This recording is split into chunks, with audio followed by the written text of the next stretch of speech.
Hi, I'm Michael Polendro, and this is Lectio for Life. This episode is part 2 of a series that I'm doing on overcoming obstacles to reading the Bible more and to reading it better. And in the first episode, one of the things that I did there was talked about 4 things that could help us to measure whether or not our own experience with Scripture is effective, if it's really working for us. And in really simple terms, those 4 things are we getting to know better the nature of life with God in this world? Secondly, are we relating better to God? Or do we have a deeper and more intimate relationship with God? Third, are we experiencing inner transformation of the kind of person that we are? And fourth, are we seeing behavioral changes in every dimension of our lives as a result of reading the Scripture? And it may well be for you that you've stopped reading the Bible, or you're not reading it as frequently as you used to because you're just tired of coming to it and being disappointed with the results. That you might say that, honestly, it's not working for me. So why try again? And why try a different method? I've done different things, and none of them really seem to work with me. Hey, reality is I've used a lot of different approaches over my life in reading the Scripture. And there are a lot of reasons we would come to the Scripture. And each of the methods tends to be geared towards producing a different outcome. Sometimes we're just trying to get a good overview of the Bible. And so we might pick up a plan. We're reading the Bible through in a year or 2 years or 3 years, whichever seems manageable to you. Sometimes we're just confused or uncertain about something. Recently, I've been trying to look at, so what is our state of mind between death and the resurrection? And so we're going to look for texts that speak specifically to that, or at least we think speak specifically to that. Sometimes there's a particular need in our lives, and we're trying to meet that need. We might want comfort or encouragement or something like that. And so we find the texts that speak to that, and we try to put it together and make some sense of our lives.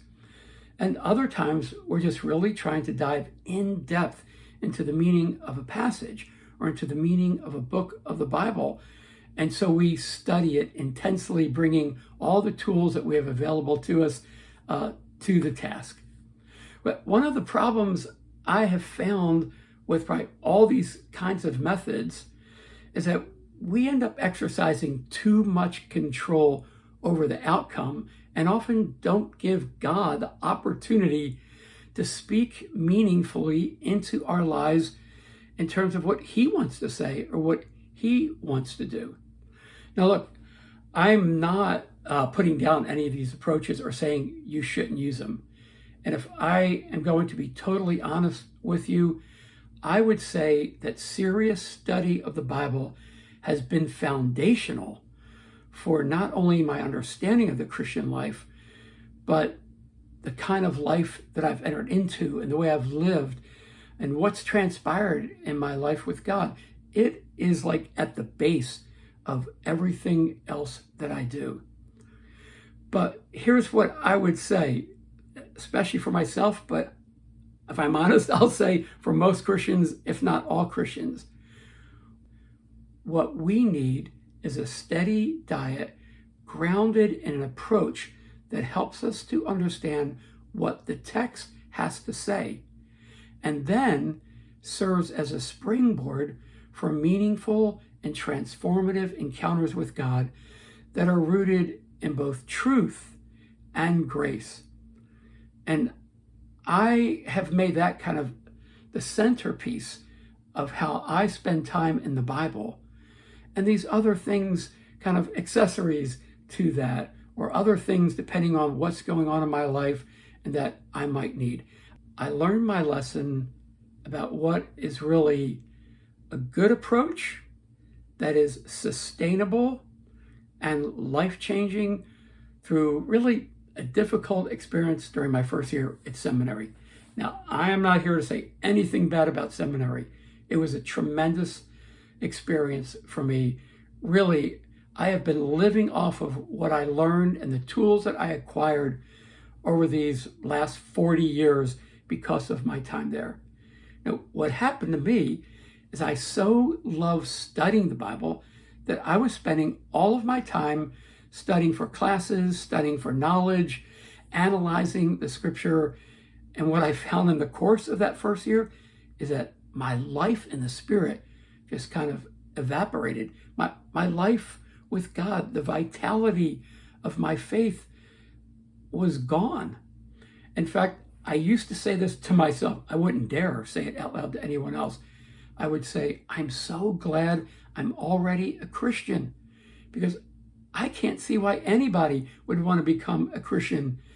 It just was not meaningful to my experience as a person. So I've learned better. And what happened? I kind of woke up somewhere along my first year and realized what I was doing. And so I reinstituted practices and rhythms that would bring me life. Scripture was a big part of that. But now I'm reading scripture not just for classes, not just for papers I'm writing, not just for new information, but I'm reading the scripture to hear God through the text for my life, what it means for me, what God is trying to do in my life, and how he wants to transform me. And that made all the difference in the world. The thing is, that kind of approach takes a very different attitude or disposition. I'm not sure the best word, orientation to it. And an idea came to me, kind of a metaphor that has really helped me throughout the years. When I think about studying the text, think about a magnifying glass, how I am analyzing, looking closely, taking it apart, whatever words that you want to use there. But I'm in charge, I'm in control, and the text is my object. One day what occurred to me is that when I'm coming to the text, letting it speak on its own terms, letting God speak, letting God have control over my time in the text, it's like the script is flipped and suddenly I'm under the magnifying glass, and it's God looking at me through the text, God evaluating my life, God analyzing my heart and showing me who I am and what's happening and what he wants to do in my life, and putting me in a place where I'm open and available for God to do his work in me through the text. Part of the problem with even that is I need to be willing and ready to listen when I'm reading. I can't be doing all the talking. I have to be able to listen, to pay attention, to be attentive, to be open so that God, through the text, can speak to me, can get my attention and do his work in me. I've thought about this a lot. And what is this disposition that is required to be a good listener, to be attentive? To me, it kind of works like, have you ever met anybody at a coffee shop? I've done it many times. And when I get to the coffee shop, even if I get there at the same time as the person and we're in line together, my mind is everywhere else but on that person that I'm meeting. I'm thinking about, well, what kind of drink do I want? Oh, do I want them to put sugar in it for me? Do I want it hot? Do I want it cold? Do I want a flat white? Do I want a latte? I'm totally preoccupied with that. And let's see, at this place, do you say small, medium, or tall? What do you call it? Once I get my coffee, I sit down at the table, we sit down, and now I'm looking around. What's on the walls? What's going on? What's the decor in this place?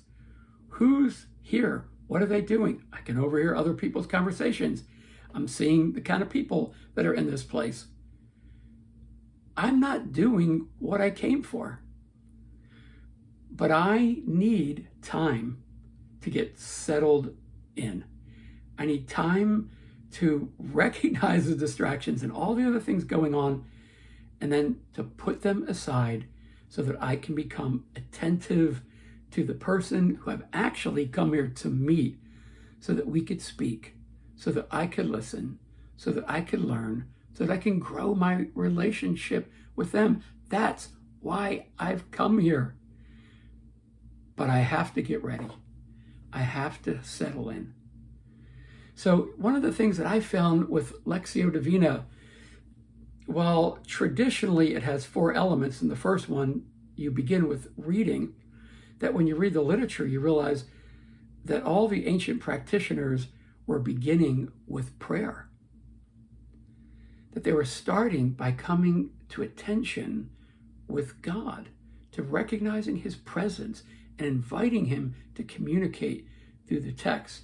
In fact, honestly, for me, probably a third of my time is spent in this opening part, where I think of it as creating a conversational space, where I settle down, where I surrender my preoccupations, where I recognize God's presence and acknowledge his presence, where I become aware that he is here and that he wants to speak, so that when I do begin to read, I am in the presence of God.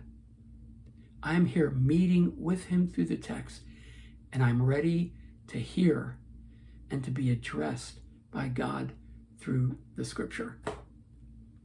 So I would suggest that despite what other approaches you may have tried, I would encourage you to try Lectio Divina as it was intended